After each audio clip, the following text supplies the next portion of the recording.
Let's learn how to make this cool intro using CapCut. It's really easy, so just follow my steps. Open CapCut and create a new project. And then import the template for this video.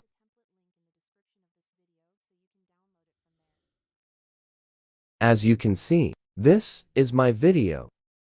And the next step is to add the text that we want for our intro. So click here to add the text. I'm only going to write intro. Now you can select the font, color, style, and so on for your text. And the very important step after this is to click on animation. And now, find the faded wipe right button.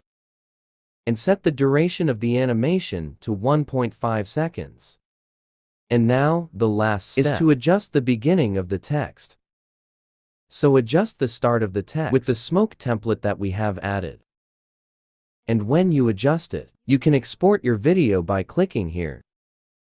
Thank you so much for watching, and see you in the next video.